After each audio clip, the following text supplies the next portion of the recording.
So we're going to graph this piecewise function, and it's definitely a little bit different looking. So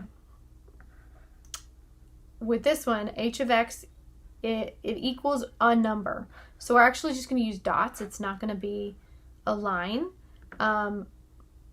So let's see if it equals, and if it's between, oh no, sorry, this is y. So it is actually going to be a line. I'm just fibbing to you.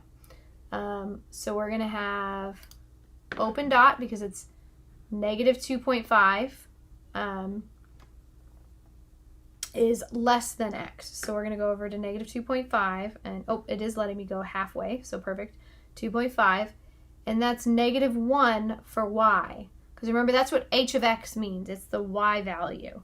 So I'm going to have an open dot here. This is 2.5 and negative 1. And then it's going to be a closed dot for the other part of that. So now it's negative 1.5, like that. So negative 1.5 is still negative 1.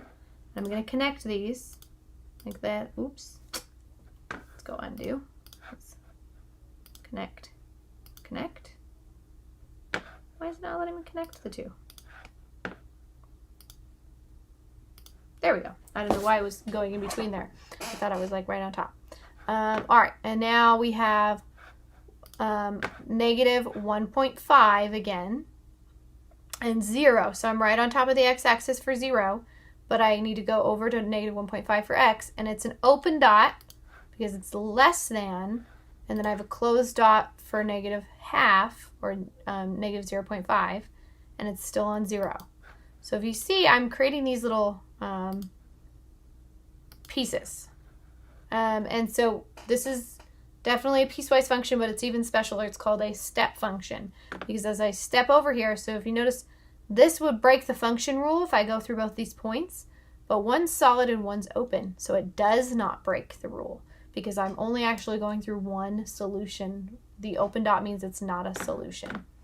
So the next one we have 1. So we're going to go up here to 1, and I have negative half and then positive half. I'm just going to go ahead and keep going here. So I have positive half for 2 and 1/2. Oops, that guy should be a solid dot. And then for 1.5, I'm going to go up to 3, and then I think 2.5. Oops, again, darn it, solid dot. Okay, let's connect all of these guys. So they're not connected in a single line. It's a bunch of different pieces.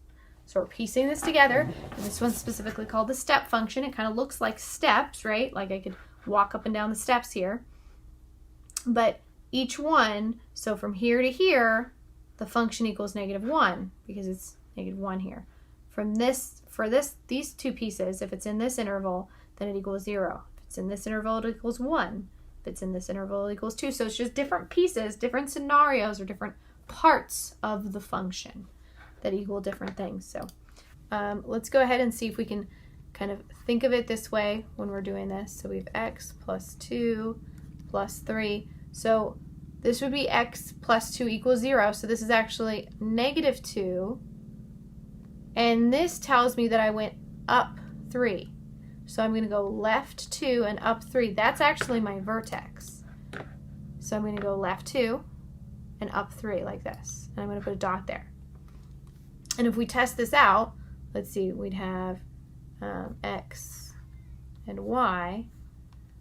So x is going to equal negative 2, like that. And we'd have 2 times negative 2 plus 2 plus 3. This would give us 2 times the absolute value of 0 plus 3. Well, this is 0, so it would be just 3. So there we go. We landed on 2, negative 2, and 3. That should be our vertex there. And what this 2 is going to do is it's not going to be kind of the nice wide or kind of parent function absolute value. It's going to be kind of stretched a little bit there because of we're multiplying by 2. So what we want to do is we want to kind of go on either side of this. So I'm going to go negative 1 and negative 3 because this is one to the right, one to the left. So if we go 2, negative 1 plus 2 plus 3, So we want to take the absolute value first. So we'd have 2 times the absolute value of 1. Negative 1 plus 2 is 1. Plus 3, so I'd have 2, because the absolute value of 1 is 1, times 2. And that gets me 2 plus 3, so this would end up being 5. So this should also be 5. So there should be this mirroring happening.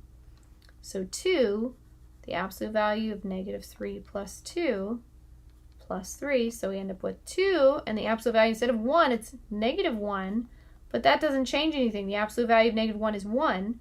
1 times 2 is 2, plus 3, and we still get 5. So perfect. That mirroring happened. That's exactly what we want to see. So if I go back to negative 1, I go up to 5, and over to 3, and I go there. So I'm going to connect these guys with the ray. And there we go. Perfect.